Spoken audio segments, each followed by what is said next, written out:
Hello friend, मैं हूं पूजा चौरसिया और आप सबका आपके अपने YouTube channel RC online education hub में स्वागत है। जैसा कि आपको ज्ञात है कि मैं आपको भारत का जो भौतिक स्वरूप है उसकी स्टडी करवा रही थी और उसी सीरीज़ को आगे बढ़ाते हुए हम भारत के जो भौतिक स्वरूप का जो 5th टाइप है तटीय मैदान, उसके बारे में स्टडी करने वाले हैं। तो आइए हम बात करते हैं। और साथ ही साथ मैं आपको बता दूं कि ये जो भारत का जो भौतिक स्वरूप का जो टॉपिक है वो हर एग्ज़ाम में बहुत ही इम्पोर्टेंट है।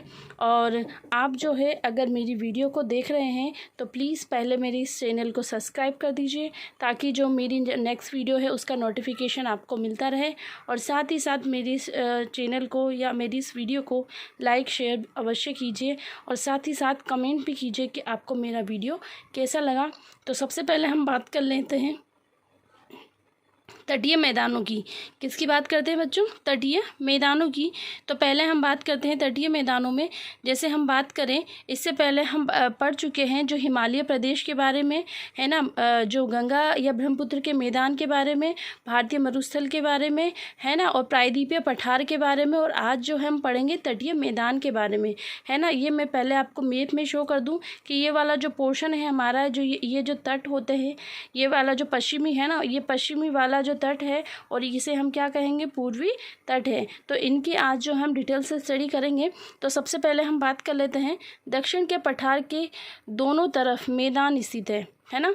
तो हम देख सकते हैं कि जो दक्षिण का जो पठार है, या हम बात कर सकते हैं ये दक्षिण का जो पठार है हमारा है ना, इसके जो दोनों तरफ क्या स्थित है?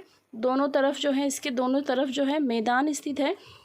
इसके बाद है, ये समुद्री तटीय मैदान दो भागों में विभक्त किए गए हैं है ना। ये समुद्री जो तटीय मैदान है दो भागों में विभक्त किए गए हैं।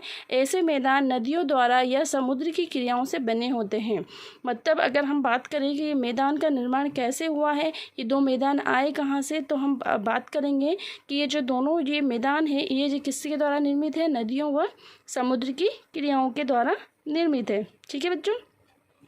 अब वो बोलता है कि दो भागों में विभक्त है, तो दो भाग कौन कौन से हैं? तो पहला ये वाला जो भाग है ये हमारा है पश्चिमी भाग है ना, पश्चिमी भाग। और ये वाला हमारा इधर वाला है पूर्वी भाग।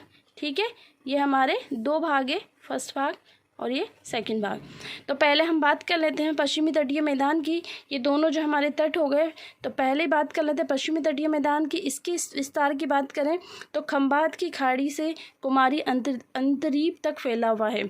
मतलब ये हमारे यहाँ पर गुजरात, ये खंबात की खाड़ी है, यहाँ से लेकर कहाँ तक फैला हुआ है?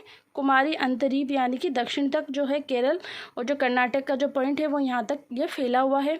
उसके बाद है लंबाई व चौड़ाई की बात करें तो जो है इसकी चौड़ाई जो है कम चौड़ाई है ना। अगर हम बात करेंगे दोनों की कंपेयर करके चलते हैं तो इसकी जो पूर्वी की जो अपेक्षा जो है पश्चिमी जो तटीय मैदान है उसकी चौड़ाई कम है। हम इसको कंपेयर करते हुए साथ में चलते हैं। पहली बात है, इस पूर्वी जो तटीय मैदान है ये गंगा मुहाने से कुमारी अंतरीप तक है। अब ये जो गंगा मुहाना, ये यहाँ से जो है गंगा ब्रह्मपुत्र नदियाँ जो बहकर आती है वो सब यहाँ पर आकर गिरती है ना, बंगाल की खाड़ी में। तो यहीं से अगर हम बात करें, यहाँ से लेकर कहाँ तक? वही कुमारी अंतरीप तक जो है पूर्वी भाग हमारा फैला हुआ है, ये पूर्वी तटीय मैदान फैला हुआ है। तो दोनों की कंपैरिजन हो गया। उसके बाद देखिए जो है पश्चिमी तटीय मैदान, उसकी चौड़ाई कम है। कितनी है? 64 किलोमीटर है। जबकि पूर्वी तटीय मैदान है उसकी चौड़ाई अधिक है। ठीक है, मतलब इस पश्चिमी तटीय की क्या है? कम चौड़ाई है और इसकी अधिक चौड़ाई है। ठीक, पूर्वी तटीय मैदान की चौड़ाई की बात करें तो 160 से 480 किलोमीटर है। उसके बाद इसकी लंबाई की बात करें पश्चिमी तटीय मैदान की, ये कितनी है? 1600 किलोमीटर, यानी कि 1600 किलोमीटर है। और ऊंचाई है इसकी 180 मीटर। ठीक है, उसके बाद बात करते हैं पूर्वी तटीय मैदान की। ये कितनी है? इसकी जो लंबाई है वो 1500 किलोमीटर है। कितनी है बच्चों? 1500 किलोमीटर। ठीक है, उसके बाद देखो, अगर हम जनसंख्या घनत्व की बात करते हैं तो पश्चिमी तटीय मैदान है उसमें जनसंख्या घनत्व कैसा है? कम है। पश्चिमी तटीय मैदान जो है ये हमारा, इसमें क्या है? जनसंख्या घनत्व कम पाया जाता है ना, क्योंकि यहाँ पर क्या होती है? चौड़ाई भी कम होती है, इसलिए जनसंख्या जो निवास है वो भी कम होता है, या घनत्व जो है वो कम होता है। और अगर पूर्वी तट की बात करें तो यहाँ कैसा जनसंख्या घनत्व होता है? यहाँ अधिक जनसंख्या घनत्व होता है ना। ठीक है, उसके बाद हम बात कर लेते हैं पश्चिमी जो तट है वो त्रियुण ढाल पाया जाता है। पश्चिमी तट का जो तट है वो पूर्वी तट की अपेक्षा ढाल कैसा है इसका, त्रियुण ढाल है ना। त्रियुण ढाल का मतलब कोई भी नदियाँ या जल का जो बहाव है वो तेज़ी से इधर होता है ना, तो हम यहाँ क्या कह सकते हैं, त्रियुण ढाल है। जबकि पूर्वी तटीय मैदान में कैसा ढाल है बच्चों, मंद ढाल है ना, कि यहाँ का जो ढाल है वो कैसा है, मंद है। उसके बाद हम बात करते हैं पश्चिमी तटीय मैदान की नदियों की, तो नदियों में आ जाएगा देखो नर्मदा नदी, ताप्ती नदी और मांडवी नदी, है ना। तो यहाँ पर कौन कौन सी नदियाँ पाई जाती हैं, नर्मदा नदी है ना, ताप्ती नदी और कौन कौन सी है, मांडवी नदी जो है यहाँ पर मिलती है। उसके बाद देखो जबकि पूर्वी तट में कौन कौन सी आ जाएगी, महानदी है ना, महानदी और कृष्णा और यहाँ पर जो है वो गोदावरी जो नदियाँ हैं है ना, वो यहाँ पर मिलती है। कृष्णा और जो गोदावरी ऐसे करके यहाँ, और यहाँ पर महानदी उड़ीसा में है ना, ये इस जो पूर्वी जो तटीय मैदान में पाई जाती है। उसके बाद देखते हैं पश्चिमी तट का जो उत्तरी भाग है उसको हम क्या कहेंगे बच्चों, कोंकण तट कहेंगे, जबकि दक्षिणी भाग को मालाबार तट कहेंगे। इसके आगे जो है इसी के बाद मैं बात करना चाहूँगी आपसे तट के बारे में, कौन सा तट कहाँ पर है, उसके बाद बंदरगाह की भी है। आप इसको पूरी वीडियो को ज़रूर देखिए। तो देखिए सबसे पहले हम बात करेंगे इसका जो उत्तरी जो तट है ये कौन सा हो जाएगा हमारा, ये हो जाएगा कोंकण तट। उत्तरी को क्या कहेंगे, कोंकण तट कहेंगे। और जो दक्षिणी हो जाएगा, ये दक्षिण यहाँ से लेकर यहाँ तक, इसको क्या कहेंगे बच्चों, मालाबार तट कहेंगे। क्या कहेंगे, मालाबार तट कहेंगे, ठीक है। उसके बाद देखिए, जबकि अगर हम बात करें पूर्वी तटीय मैदान की, तो यहाँ का उत्तरी भाग उत्तरी सरकार तट और दक्षिणी भाग कोरोमंडल तट कहलाएगा। ये हमारा उत्तरी भाग है, तो यहाँ पर ये कौन सा हो जाएगा, उत्तरी सरकार तट है ना, कौन सा हो जाएगा, उत्तरी सरकार तट हो जाएगा। और यहाँ से लेकर बच्चों यहाँ तक दक्षिण तक कौन सा हो जाएगा, कोरोमंडल। कौन सा हो जाएगा बच्चों, कोरोमंडल तट हो जाएगा, ठीक है। उसके बाद हम बात कर लेते हैं बंदरगाह की। तो पश्चिमी जो तटीय मैदान में बंदरगाह कौन कौन से हैं, कांडला है, मुंबई, कोचीन, मार्मागोवा, मंगलोर, ठीक है। इन सब की हम डिटेल से भी इसी के बाद जस्ट बात करने वाले हैं। और पूर्वी तटीय मैदान में विशाखापट्टनम, चेन्नई, पारादीप, तूतीकोरिन और हल्दिया, ये सब बंदरगाह है। और साथ ही साथ मैंने यहाँ इसके स्टेट भी लिख दिए हैं, आप अच्छे से इसको पढ़ सकते हैं।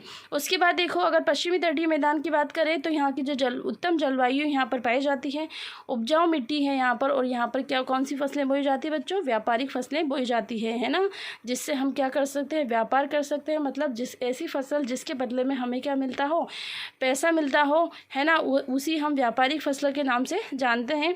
उसके बाद खाद्यान्न फसलें जो है वो पूर्वी तटीय मैदान में बोई जाती है। मतलब खाई जाने वाली जो फसलें हैं, है ना, जैसे गेहूँ हो गया है ना, गेहूँ, चावल, है ना, ये जो फसलें हैं जो यहाँ पर खाद्यान्न फसलें में बोई जाती है। और व्यापारिक में कपास, गन्ना, है ना, ये जो तंबाकू है, ये सब व्यापारिक फसलों में आ जाती है, ठीक है।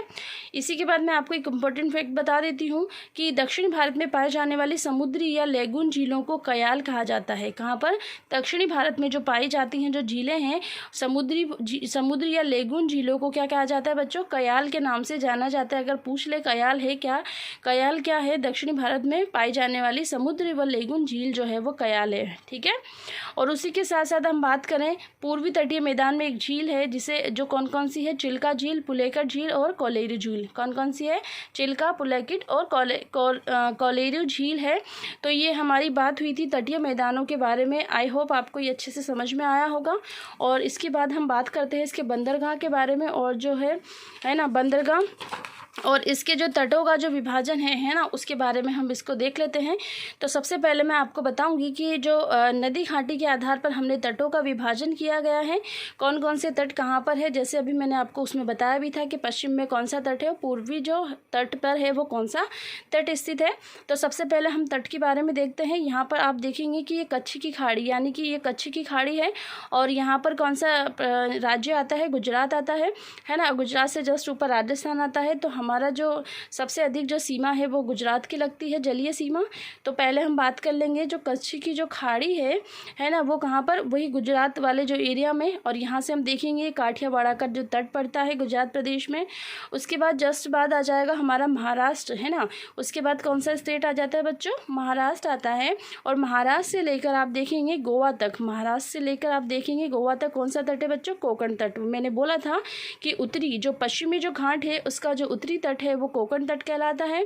उसके बाद हम देखेंगे कर्नाटक से लेकर दक्षिण में केरल तक है ना, कौन सा तट है बच्चों? मालाबार तट है। कर्नाटक से केरल तक कौन सा तट है? मालाबार तट है। ये कौन सा तट कहलाएगा? पश्चिम का दक्षिणी तट कहलाएगा। ठीक है।